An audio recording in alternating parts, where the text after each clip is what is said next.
you will struggle to find anyone who cannot instantly recognize Kool and the Gang's biggest hit Celebration, the go-to anthem for anyone throwing a, well, celebration.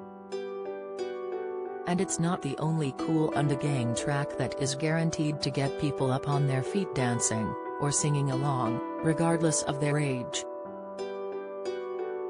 But getting them to name the band behind the infectious upbeat hits might be a tad more difficult, something the band's founder and bass player Robert "Kool" Bell finds frustrating.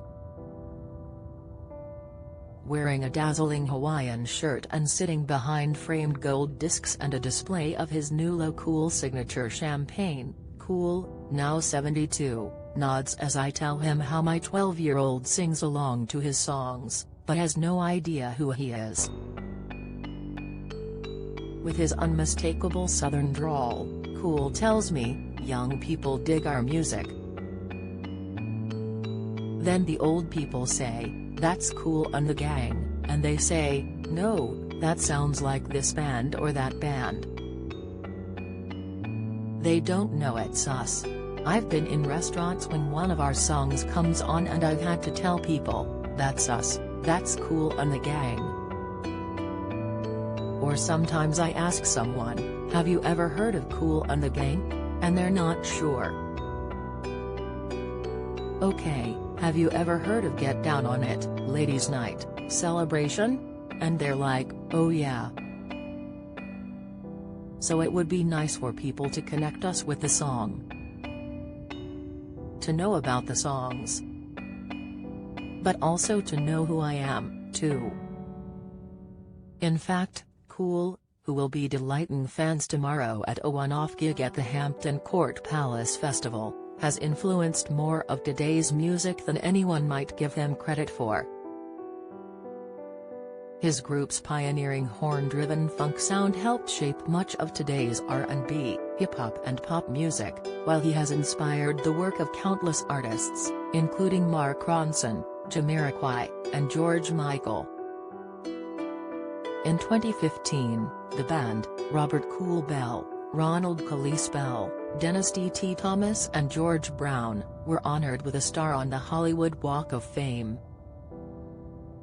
They are also the most sampled band in modern music history, with their tunes and riffs appearing on at least 1,800 tracks, another reason why so many young people recognize their songs today. And it turns out Kool is idolized by at least one of the modern stars he has influenced, Bruno Mars, who is friends with Kool's music producer son Hakeem. Chuckling, Kool says, Bruno has been at my house a couple of times, although I've never been home at the time. I was on the road, but I hear he was starstruck, without me even being there. Bruno says that we were an inspiration to him, and if you look at his band it's like what we were when we were younger, the horns, the dancing, the upbeat rhythms. I've been in clubs where the DJ has mixed Bruno's songs with Ladies Night or Get Down on It back and forth between his songs and mine. It sounds really good. I like that, it shows that our music is reaching the younger generation and that they're listening. Kool reveals that he has had to employ someone to trawl through all newly released songs to check if they contain samples of any of his work. He says, in the beginning, people didn't ask permission, so I had to put some money on sample control.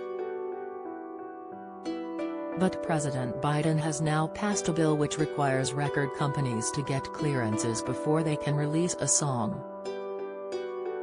So they are checking now and paying up. In the 1970s we didn't have a lead singer and our tracks were more open. So I think artists listen and think they can grab a part of this or that, use it to come up with a song. And a lot of the time those songs become hits. They include the Grammy Award-winning tune Summertime that made Will Smith a major star.